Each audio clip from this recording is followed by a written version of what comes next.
So the classic source on the fact-value dichotomy is actually a Scottish philosopher, 18th century Scottish philosopher, David Hume. And in his A Treatise of Human Nature, he describes what is it's actually very early, I think the first series, like big thing that he wrote. He notices, he says, that he'll be reading some philosophers and they'll be talking about like, this is that, and that is not that, and this is that, and this is not that. And then before you know it, you're like, wait, what happened? Now they're saying ought to do this and ought not to do that, and ought to be this way and ought not to be that way. And he says, how do they get from all the is stuff to the ought stuff? It just kind of happens. And he says, it sure looks like people are claiming that we can decide rationally these things that reason is just not capable of deciding. And so there's a lot of debate about Hume and his position on his actual position on this stuff. And it wouldn't be surprising if his position on it had modified over time. But he does later in the Inquiry Concerning the Principles of Morals, he makes the argument that we don't really use reason to decide that we should do the right thing, whatever the right thing is, or even to decide what the right thing is. But once we've decided that we should do the right thing and what the right thing is, we can use reason to figure out how best to do it. And so there's this, it's known as Hume's law, that you cannot derive an ought from an is. And Hume didn't call it that. And it's not entirely clear that Hume saw it as a law either, or a rule of something that you can or can't do, or should or shouldn't do. And in fact, that would be a problem, right? Like can, shouldn't, can't, shouldn't. Why? How can you derive a shouldn't from a can't? If you can't derive an ought from an is, you can't derive a oughtn't from an isn't.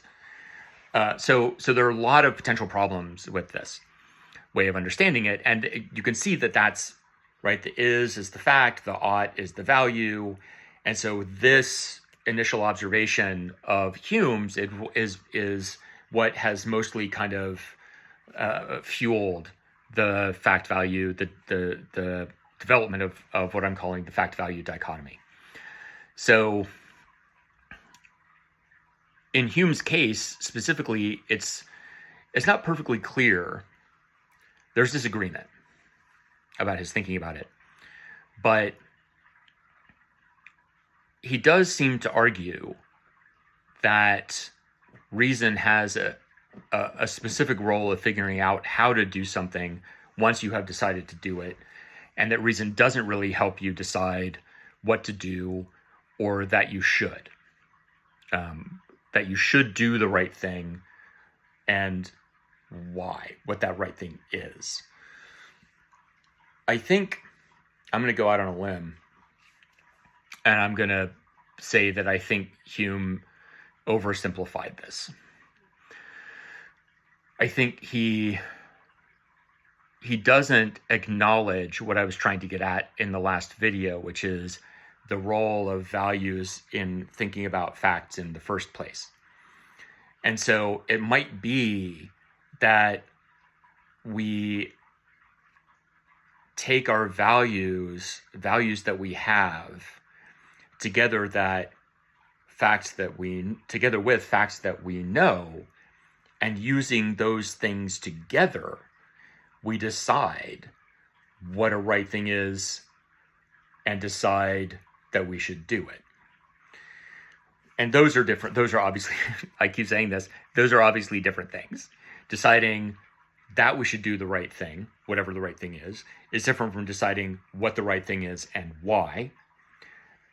And both of those are primarily value questions that are distinct, not dichotomous with facts or factual judgments. But the idea that it's not clear why we should regard facts and values as having this kind of very simple linear relationship in the first place. Why is it that values need to derive in some straightforward way from facts? And if they can't be derived in some straightforward way from facts, then facts have nothing to do with them. The facts don't contribute to them. That reason or reasoning isn't part of the process of establishing values.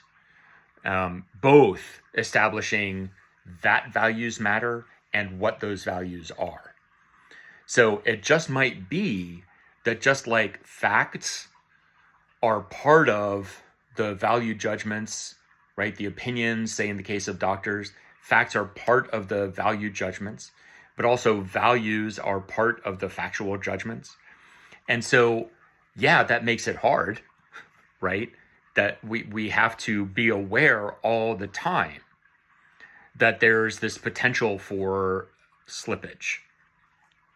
On the other hand, it makes it possible for us to think about our values in ways that make it possible to evaluate them and improve them in a kind of objective way. So, for example, well, maybe that's a topic for a video. Is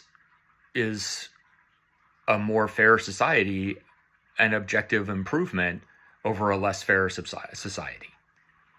And you could argue no, because fairness is subjective. So it's a subjective improvement, but it's not an objective improvement. And I would want to argue that, well, that's only the case if you insist that those things have nothing to do with each other. And if we let go of that, we actually get a more coherent way of thinking about why we should do anything at all. And so I don't think it's as simple as we can rationally justify all of our moral choices. And I don't think it's as simple as we can't rationally justify any of our moral choices. I think it requires judgment. And that's the hard part, but it's I think genuinely harder, but it's also the most important thing we do.